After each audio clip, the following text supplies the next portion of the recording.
नमस्कार। मैं professor Amitabh Banerjee.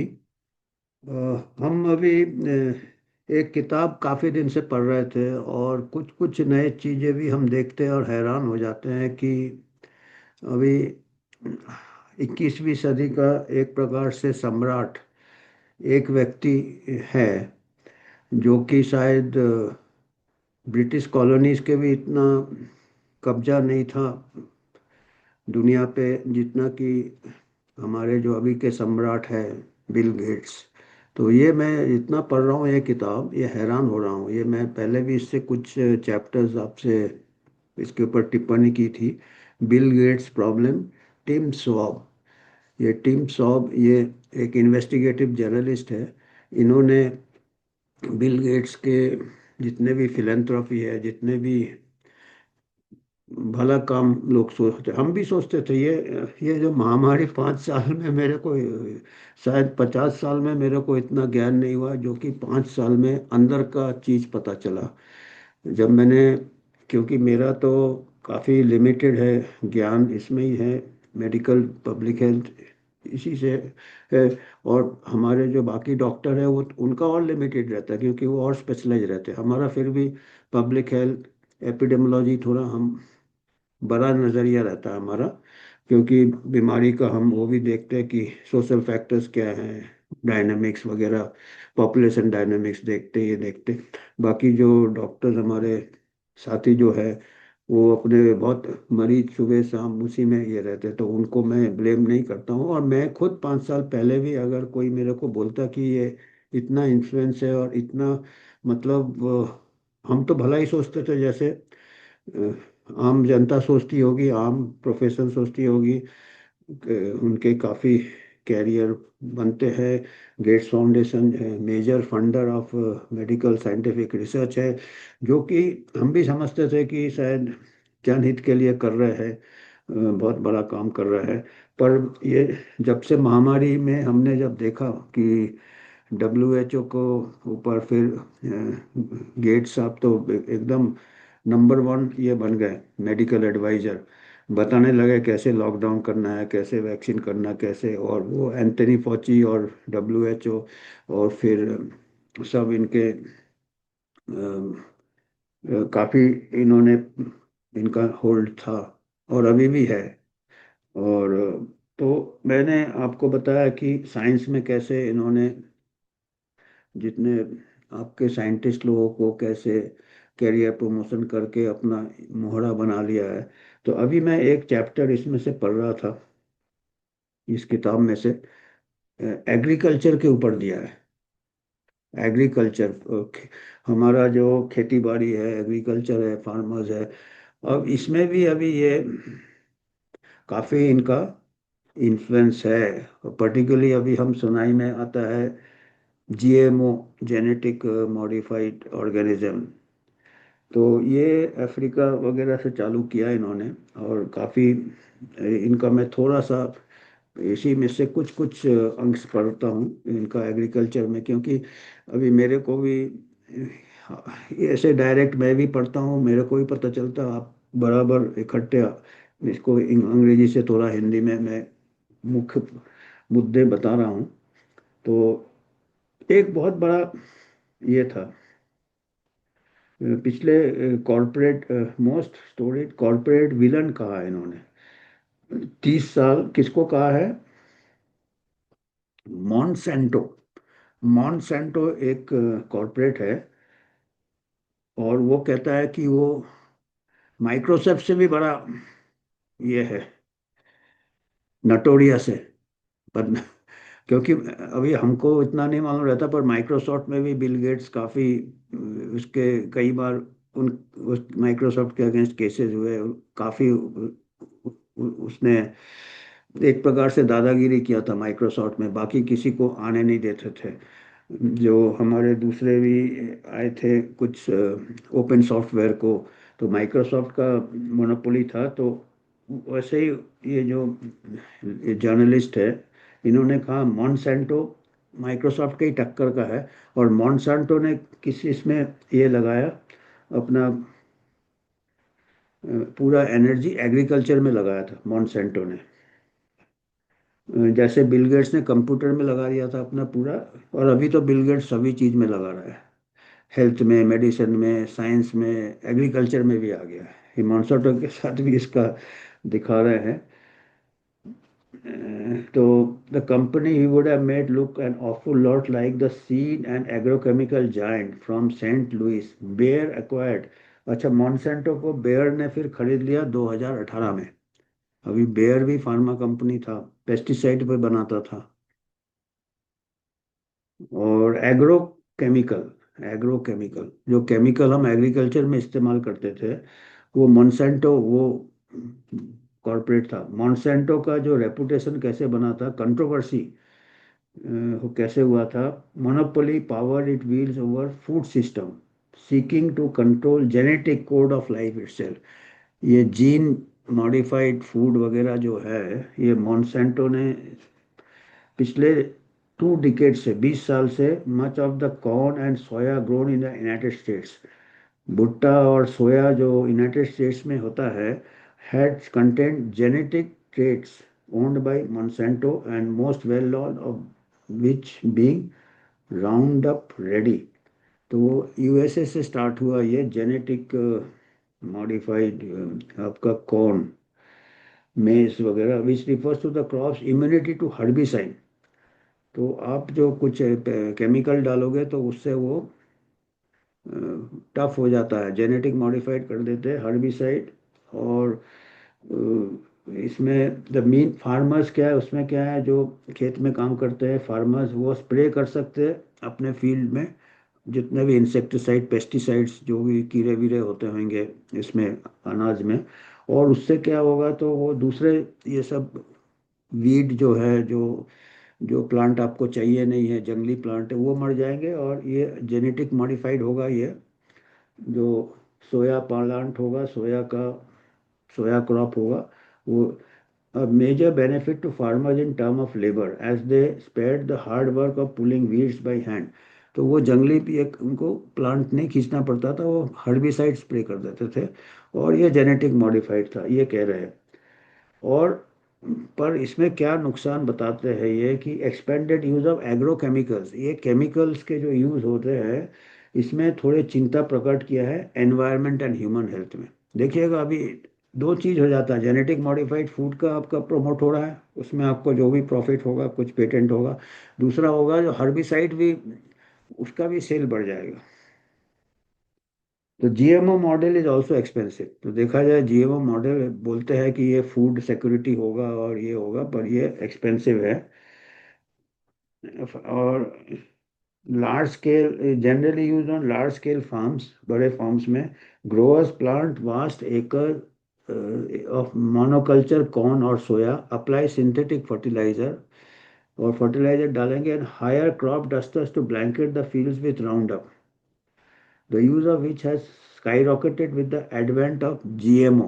GMO है genetic modified organism, genetically modified, gene के साथ, प्लांट के जीन के साथ भी आप खेल रहे हो। पहले ही चालू हो गया, बायोलॉजिकल सिस्टम्स में आप जीन इंटरफेयर कर रहे हैं, तो उसका नतीजा क्या होगा, काफ़ी कुछ साइंटिस्ट को कंसर्न है। और ये, तो ये मॉन्सेंटो मार्केट पावर इतना बढ़ गया था कि ये फार्म में जाके अपने लोग बेचते थे कि ये इन्हीं के सीड इस्तेमाल करने हैं, जो जेनेटिक मॉडिफाइड सीड रहते थे वही इस्तेमाल करने हैं। और ये एक प्रकार से माफिया बन गया था, ये काफ़ी ये करते थे कि दूसरे सीड आप यूज नहीं करेंगे। ये यूएसए से स्टार्ट किया मॉन्सेंटो ने अपना ये। उसके बाद क्या हो गया, साइंटिफिक इसमें भी उसने फिर साइंटिफिक, जैसे बिल गेट्स का हमने बताया थे पहले कई इसमें चर्चा में, कि साइंटिस्ट लोगों को पकड़ लेना है, बड़े बड़े जो नाम है साइंटिस्ट को, वो अपने फाउंडेशन और उनके जरिए वो अपना एजेंडा चलाना है। और कई साइंटिस्ट भी क्या होते हैं ना, ये जो छोटे मोटे कंट्री, छोटे मोटे क्या, जो कि अभी एशियन कंट्री कोई छोटा कंट्री नहीं है, पर एक प्रकार से अभी भी हमारा डोमिनेशन है कि उधर यूरोपियन और वेस्टर्न साइंटिस्ट हमसे सुपीरियर है। तो हमारे जैसे कोई एशियन साइंटिस्ट या अफ्रीका का साइंटिस्ट, उसको अगर कहीं वहाँ कोई यूनिवर्सिटी में कोई चेयर मिल जाता या कोई पोजीशन मिल जाता, तो वो बहुत ये हो जाता, उसके लिए बहुत कैरियर एडवांस हो जाता, स्टेटस हो जाता। तो ऐसे मॉन्सेंटो ने क्या किया था, इन्फ्लुएंस इन दी साइंटिफिक, साइंस को इन्फ्लुएंस कैसे करे, फिर ऐसे करके इन लोग, पैसा बहुत है मॉन्सेंटो, फिर गेट्स फाउंडेशन का बहुत पैसा है, वो पैसा से साइंटिस्ट को, जैसे हमने बताया कि T20 में बोली लगा देते क्रिकेटर को, ऐसे आजकल साइंटिस्ट का बोली लग रहा है, जो कि टॉप साइंटिस्ट है, और उनको पोजीशन दिया जा रहा है बड़े बड़े यूनिवर्सिटीज में, तो उनका बहुत ये बढ़ जाता है, स्टेटस बढ़ जाता है। अपने कंट्री में, स्टेट में, अपने कंट्री में आप जोर लगा के अच्छे से अच्छा काम करो, कोई नहीं पूछेगा। उधर आप कचरा काम कर लो, बोलेंगे देखो उधर उस यूनिवर्सिटी में है। या कुछ भी नहीं करो तो वो, ऐसा ये गेम है। तो मॉन्सेंटो ने ऐसे ही चालू किया। यूनिवर्सिटी ऑफ कैलिफोर्निया साइंटिफिक में, university California San Francisco, online library of documents है detailing some of this influence, adjacent to its trove of documents examine big tobacco's industry playbook. तो यूनिवर्सिटी कैलिफोर्निया लाइब्रेरी में इसके पूरे documents है, कैसे ये किया जाता है साइंटिस्ट को। फिर बिग टोबैको इंडस्ट्री प्लेबुक, फिर बिग बिग टोबैको, टोबैको का भी एक जमाने में डोमिनेशन था, वो भी कई साइंटिस्ट के स्टडीज को ये करते थे, इन्फ्लुएंस करते थे, बहुत दिनों तक छुपाया कि नुकसान नहीं होता है, दूसरे ये है, they are other reasons for heart attack, या ये अटैक टोबैको से नहीं होता, काफ़ी कोशिश किए थे वो कहानी फिर कभी हम बताएंगे। डाइवर्ट कर दिया टेंशन, जैसे अभी भी कुछ चीज़ों में डाइवर्ट किया जा रहा है, सडन डेथ में इससे होता उससे होता, तो टोबैको कंपनी ने भी यही स्कीम चालू किया था, कई सालों तक, 10-20 साल तक गुमराह रहा अपना। हाँ, कि कुछ साइंटिस्ट जो एसोसिएशन पाए थे कि इसके साथ टोबैको हानि है इससे, तो काफ़ी उन्होंने डाइवर्ट, कई साइंटिस्ट को भी इन्फ्लुएंस कोशिश किया था, पर अल्टीमेटली सच्चाई टाइम लगता है थोड़ा। तो अभी वही चीज़ देखने में आ रहा है कि इससे हो रहा उससे हो रहा, कोई उस चीज़ की बात छोड़ के सब चीज़ की बात करते हैं कि सडन डेथ क्यों हो रहा। तो चलो, तो ये मॉन्सेंटो का, बिग टोबैको का भी पूरा कहानी है यूनिवर्सिटी ऑफ कैलिफोर्निया में, इतिहास गवाह हो जाता है बाद में।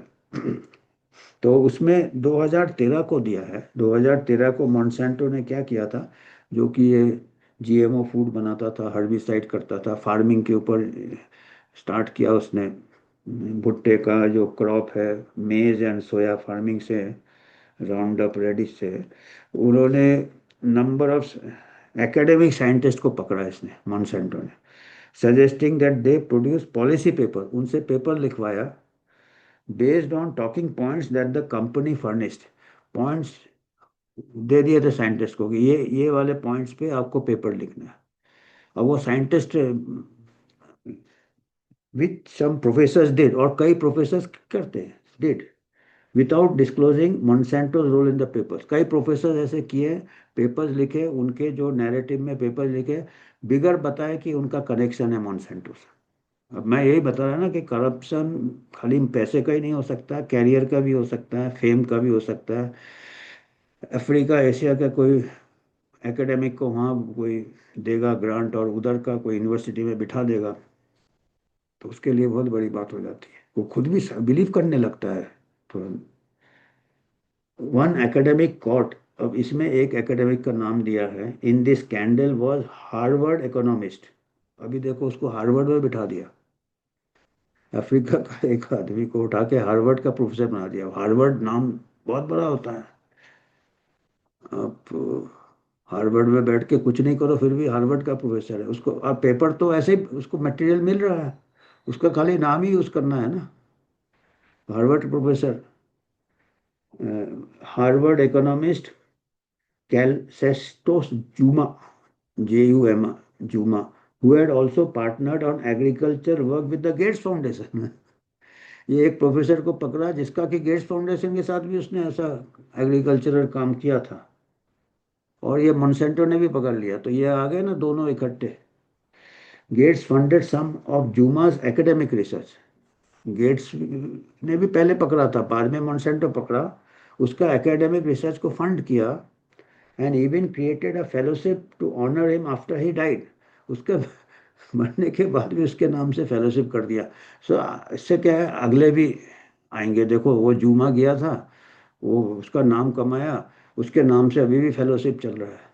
तो उसका मतलब इस्तेमाल, साइंटिस्ट का नाम का इस्तेमाल उसके देहांत के बाद भी करो। एंड व्हेन जुमा engaged in political advocacy activities, फिर पॉलिटिकल एक्टिव एडवोकेसी भी करने लगे साइंटिस्ट, क्योंकि ये इतना फिर स्टेटस हो जाता है इनको, हाँ। फिर ये अपने गवर्नमेंट को एडवाइस करते हैं, और वो गवर्नमेंट सोचता है तो साइंटिस्ट बोल रहा है, एक्सपर्ट एडवाइस है, जबकि उसके पीछे वो लगे हैं मोनसेंटो और गेट्स। हमारे कंट्री में भी ऐसे ही हो रहा है अभी। पैंडेमिक के दौरान काफ़ी कुछ एडवाइजर्स हमारे उधर ही से आ रहे थे, जो कि जिन्होंने ऐसे फाउंडेशन ने उठाए थे। पूरा Public Health Foundation of India Gates ने उठाया था, और पब्लिक हेल्थ फाउंडेशन के जितने बड़े बड़े ये थे, वही महामारी के टाइम एडवाइस कर रहे थे। नाम public Health Foundation of India है, वो पब्लिक कुछ नहीं है उसमें, गेट्स का काफ़ी उसमें योगदान है, पब्लिक हेल्थ।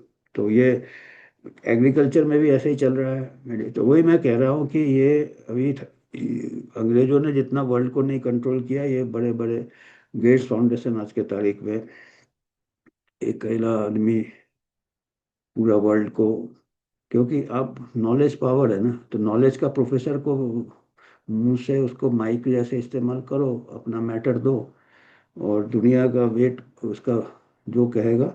तो इन 2000 जुमा एंगेज इन पॉलिटिकल एडवोकेसी, 2015 को जुमा ने क्या किया था, एक फूड एंड ड्रग एडमिनिस्ट्रेशन को चिट्ठी लिखा, supporting GMO, genetically modified organism, वो genetic modification. He trumpeted his affiliation with the Gates Foundation and naturally made no disclosure about his close work with Monsanto. मोन्सेंटो के साथ कनेक्शन नहीं बताया, gets foundation बताया। Gets foundation का मैं बताया ना, अभी भी हम 5 साल के पहले हमको भी लगता था कि जो गेट्स फाउंडेशन में काम करता बहुत ही है, अभी पता चल रहा है इनका गेम अलग ही है, मोहरे है वो, इंडिपेंडेंट साइंटिस्ट नहीं है वो।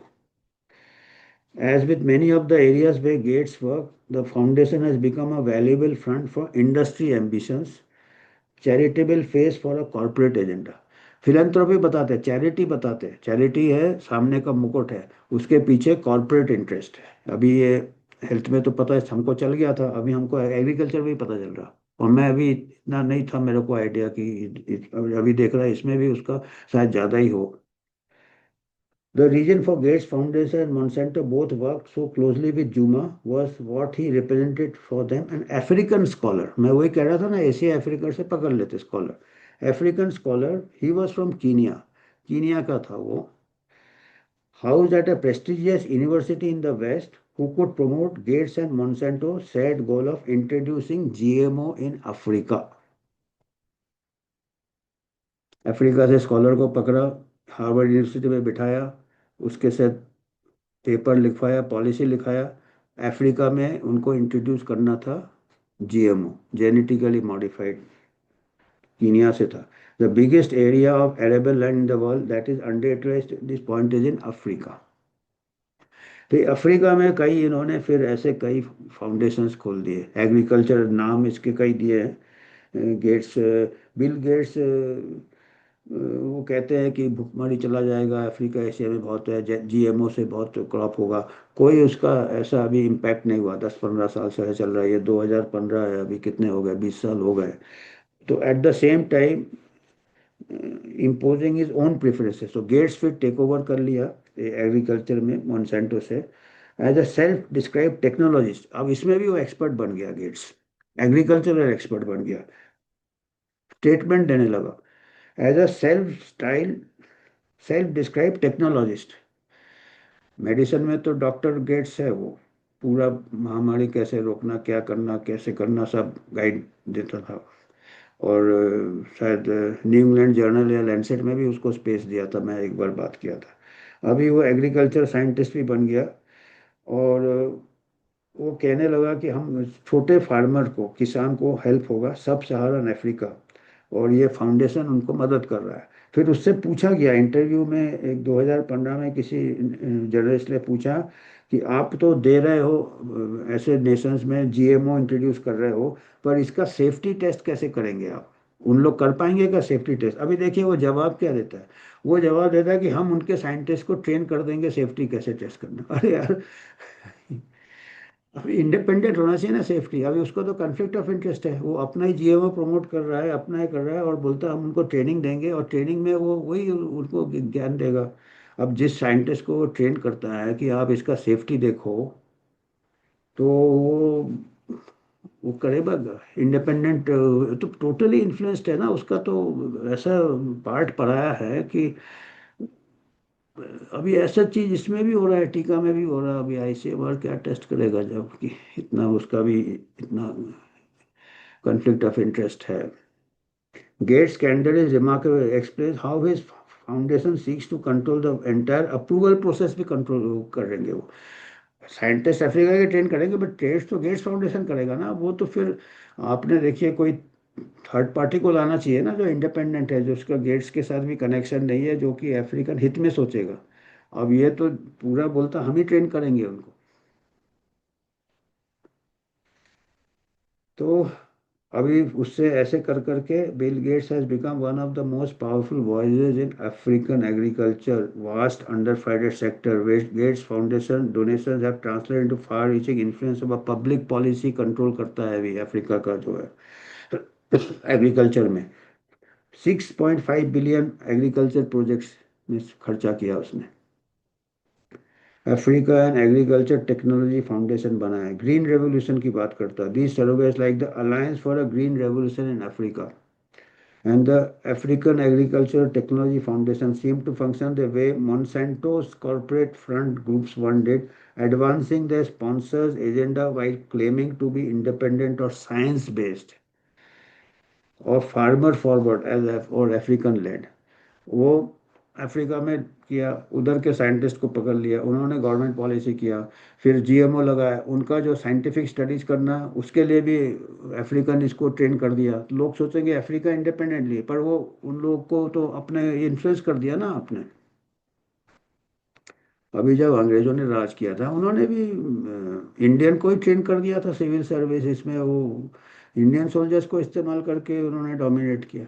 तो ये अभी नॉलेज पावर यूज कर रहा है कि वही प्रोफेसर्स को यूज करके उनको ही कंट्री में एक्सप्लॉयटेशन है, और किसी को पता भी नहीं चल रहा है। तो ये गेट्स का अफ्रीका का काफ़ी ये है। The promise of Gates when African nations don't have the expertise capacity tools. तो फिर वो एग्रीकल्चरल ट्रांसफॉर्मेशन एजेंसी इथोपिया में बिले, एक और कोई साइंटिस्ट का नाम आ रहा है मेरे को, देख रहे हैं ऐसे। Likewise we haven't seen the major decrease in hunger और इंक्रीज इन क्रॉप यील्ड्स। इतना 20 साल से कर रहा है ना, कोई हंगर कम हुआ अफ्रीका में, अभी भी मैलनरिश बच्चे हैं, ना ही कोई क्रॉप यील्ड हुआ जीएमओ क्रॉप से। Despite decades of politics and the need to find farm, the failures, however, don't mean Gates Foundation isn't. In many ways, they are very much successful because they sold a narrative. एक कहानी बता दिया, इसलिए लगता success. Million be head of the Alliance for Food in Africa told me, the narrative is Africa's seeds are tired, the land of Africa is not fertile. The knowledge that Africans have is old. In order to promote more food, you need hybrid variety seeds. The soil is very tired. You have to target. तो ऐसा narrative है कि आपका जो जमीन है उसमें कुछ उगेगा नहीं। आपका सीड थक गया है, टायर्ड लिखा है अभी, टायर्ड। तो अभी आपको ये जेनेटिक मॉडिफाइड सीड चाहिए, ये चाहिए, ऐसे कर करके नैरेटिव को सक्सेसफुल बनाने की कोशिश की जा रही है। और काफ़ी पैसा खलीद मुम्बा काफ़ी कुछ दिया है। Funded Alliance for another example, Gates funded Alliance for Green Revolution in Africa, AGRA, AGRA, Alliance for Green Revolution in Africa.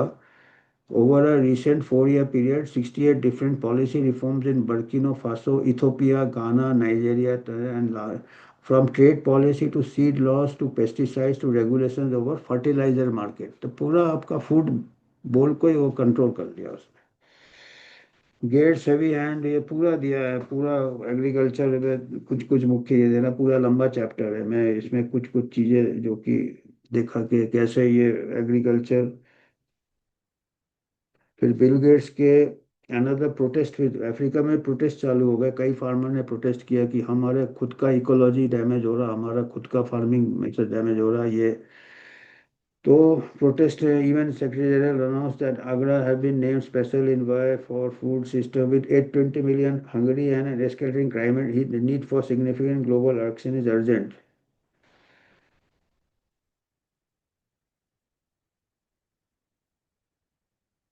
Hundreds of religious groups and faith leaders also sent an open letter to Bill Gates asking him to listen to African farmers rather than imposing his vision on them. कई protest होते रहते हैं पर नहीं हो। अभी ऊपर से बोलते हैं कि हमारे फार्मर्स की बातें सुनो, आप ऊपर से क्यों पॉलिसी डाल रहे हो, पर वो चलता है। अभी देखिए साइंटिस्ट को कर लिया, पॉलिसी मेकर भी आ जाता है। साइंटिस्ट को जब बोलता है तो वो सब पूरा नैरेटिव। तो अभी हमारे इसमें भी मैं देख रहा था कि अभी पिछले हफ्ते शायद हमारे यहाँ भी जेनेटिक राइस वाइस का कुछ चल रहा है या अनाउंस किया है। कुछ साइंटिस्ट ने ये भी किया है जेनेटिक मॉडिफाइड राइस, क्योंकि ये फील्ड मेरे लिए बिल्कुल नया है, इसलिए मैं इतना थोड़ा और मेरे को अध्ययन करना पड़ेगा। तो फिर ये ग्रीन रेवोल्यूशन नॉर्मन बोला हमारे यहाँ देखिए, ये जो अफ्रीकन और ग्रीन रेवोल्यूशन अलायंस जो है, ओरिजिनल ग्रीन रेवोल्यूशन कहाँ चालू हुआ था, मिड 20th सेंचुरी में agriculture development projects spearheaded by Rockefeller foundation. आपको भी याद है हमारे कंट्री में भी हुआ था green revolution, Rockefeller and Ford foundation supported by US government. Yesterday's green revolution, like today's, sought to industrialize agriculture around the world through use of new seeds, agrochemicals and irrigation। अभी हम green revolution, हम भी जब थे school college में थे शायद, जब ग्रीन हम भी बहुत ये होता देखो अभी हमारा फूड ये खत्म हो जाएगा। तो ग्रीन रेवोल्यूशन के में क्या, उस टाइम कौन थे, ये रॉकफेलर फाउंडेशन और फोर्ड फाउंडेशन, और वो यूएस गवर्नमेंट ने सपोर्ट किया था। और उस टाइम ग्रीन रेवोल्यूशन जैसे आज ये चल रहा है जीएमओ, उस टाइम भी इंडस्ट्रियलाइज एग्रीकल्चर को इंडस्ट्रियलाइज करना था। Use of new seeds, agrochemicals and irrigation, pesticides, जो chemicals, increasing yields. The thought was poor people could produce more food and hunger and become self-sufficient। तो उससे क्या है कि ज़्यादा फूड होगा और सेल्फ सफिशिएंट हो जाएगी, गरीबी दूर रहेगा। और मैसिव खर्चा किया foundation and government. The green Revolution initially seem to see major success in countries like India. India का नाम आ गया ग्रीन रेवोल्यूशन, ऐसा लगा कि सही में सक्सेस है। इनिशियल सक्सेस हुआ इंडिया में, which charted substantial yield increases. Norman Borlaug, often refer to as the father of the green revolution, even won the Nobel prize भी मिल गया, नोबेल पीस प्राइज, जिस साइंटिस्ट ने ये ग्रीन रेवोल्यूशन किया था, Norman Borlaug. Yet many of the initial gains, तो शुरू में जो फायदे हुए थे ग्रीन रेवोल्यूशन से, वो गायब हो गए टाइम के बाद। Anything applying large version of synthetic chemical, synthetic chemical इतना दिया कि वो सॉइल डैमेज हो गया। अभी ये किताब मेरे को बिल्कुल इसके बारे में थोड़ा भी ये नहीं है, बिल गेट्स को है, उसको तो सब मेडिसिन भी मेरे से ज़्यादा उसको मालूम है, एग्रीकल्चर साइंटिस्ट भी वो है, और सब वो इतना इंटेलिजेंट हम नहीं है। हमको तो अभी ये लग रहा है, हम देखिए अभी मेरे को पता चल रहा है कि इसके नुकसान हुए थे, कि केमिकल से सॉइल खराब हो गया। Large funding required to pay for all this new inputs draw farmers into debt. जो किसान है वो डेट में चले गए, गरीबी में चले गए, और सुइसाइड्स वगैरह भी चालू हो गए। Decades long wave of suicides, क्योंकि वो केमिकल से वो सॉइल खराब हो गया। Another problem, input intensive farming tended to be adopted by provide benefit wealthiest farms को, जो है जो रिच फार्मर्स को फ़ायदा हुआ। Helping big farms get bigger generally means driving small holder farmers off the land. Landless farmers का और बुरा हाल हो गया। All scholars today acknowledge the green Revolution problems. जो स्कॉलर्स है बोलते हैं ग्रीन रेवोल्यूशन प्रॉब्लम्स है, and many if not see it as a net failure whose harms outweighs its benefit. अभी ये मैं पहली बार मेरे को भी इसके बारे में पता चल रहा है। हम सोचते थे हुआ होगा, शुरू में हुआ था, पर एंड में सॉइल खराब हो गए, छोटे फार्मर ये हो गए और गरीब हो गए, और सस्टेन नहीं हुआ। और अभी कहते हैं स्कॉलर, जो बड़े बड़े अभी जो सीरियस स्कॉलर है, वो कहते हैं कि फेलियर, नुकसान ज़्यादा हुआ, फायदा कम हुआ ग्रीन रेवोल्यूशन से। Bill Gates, it was a black and white success. Bill Gates नहीं मानता, बोलता है in 1960s there was this thing called the green Revolution where new seeds and other improvements drove up agricultural production in Asia and Latin America. It saved millions of lives and lifted many people out of poverty. And बोलता कि सब हुआ था, सब सहारा Africa छूट गया था, तो अभी अफ्रीका के पीछे लगा है। Today average farmer if we can get that number, तो वो कहता कि अफ्रीका छूट गया था। American foundation investment depicts the original green revolution as a cautionary tale. Mark Dowie कोई एक है, उन्होंने किताब लिखा 2001 में। उन्होंने कहा कि जो ग्रीन रेवोल्यूशन से हमको थोड़ा चेतावनी लेना चाहिए, इसमें कॉशन लेना चाहिए, रुक के सोचना चाहिए। New philanthropists wishing to learn about the pitfalls of large scale grant making would be wise to study the 50-year history of this project। वो कहते हैं कि इसका 50 साल का स्टडी करो, इतिहास ग्रीन रेवोल्यूशन का। चालू का हुआ, प्रोडक्शन बढ़ेंगे, अभी एकदम डाउन हो गए, इसका पूरा स्टार्ट करो, लॉन्ग रन में इसका फायदा नहीं हुआ है ये कह रहे हैं। और मैं इसके बारे में बिल्कुल अनजान हूँ, मैं बताता हूँ इसको। अभी मेरे को भी इंटरेस्ट आ रहा है, अध्ययन करेंगे थोड़ा और जानकारी लेके, फिर शायद आपसे फ्री फ्लो में हम बात कर सकेंगे। कि मैं इसीलिए थोड़े थोड़े पॉइंट्स पढ़ रहा हूँ, इसी से पढ़ रहा हूँ कि जिस चीज़ में हमको ज्ञान नहीं है गलती ना हो जाए। तो ये, पर ये अभी पता चल रहा है कि ये एक ही फील्ड नहीं है, कई फील्ड से अभी काफ़ी बड़ा चैप्टर है। तो हम फिर से इसको सबको फिर से देखना चाहिए हमको। जो जो चीज़ हम सोचते थे अभी हेल्थ के बारे में, तो पिछले 5 साल में मेरे को पता चला कि गेट्स फाउंडेशन के नुकसान ज़्यादा है, फायदे कम है। अभी एग्रीकल्चर में भी हमको ऐसा लग रहा है। और ये हम सम्राट कहेंगे आज के तारीख का, जो कि वो क्या कहते थे ना, ब्रिटिश राज में sun never sets on the British Empire. तो अभी ये गेट्स एम्पायर चल रहा है। और ब्रिटिशर्स के बारे में मैं सुन रहा था कि जब ब्रिटिशर ने हमको राज किया था तो 50,000 ब्रिटिशर थे, जो कि एट वन टाइम मैक्सिमम 50,000 से ज़्यादा कभी ब्रिटिशर्स नहीं थे इंडिया को जब राज किया था। 50,000 से कभी ज़्यादा अंग्रेज नहीं थे। और उस टाइम शायद हमारा जनसंख्या 40-50 करोड़ होगा, 40 करोड़ होगा। तो वो कह रहे थे कि 50,000 ब्रिटिशर ने 40 करोड़ इंडियन को कैसे गुलाम बना लिया। तो अभी तो मेरे को लग रहा है कि ये तो ब्रिटिश एम्पायर से भी आगे है कि एक आदमी, ये इसमें यही है कि एक आदमी का कितना इन्फ्लुएंस है। ये पूरे किताब में यही कहता है कि ये एक आदमी का अगर इतना इन्फ्लुएंस है, तो ये तो ब्रिटिश एम्पायर ने 50,000 एक कंट्री के ऊपर कब्जा किया था, ये तो पूरे तकरीबन एशिया अफ्रीका पूरे वर्ल्ड को ही कब्जा कर रहा है ये। और तो ये मैं इसलिए आपसे सोचा बात करते हैं, तो मेरे मेरे को भी थोड़ा थोड़ा ज्ञान मिलता रहता है। तो धन्यवाद।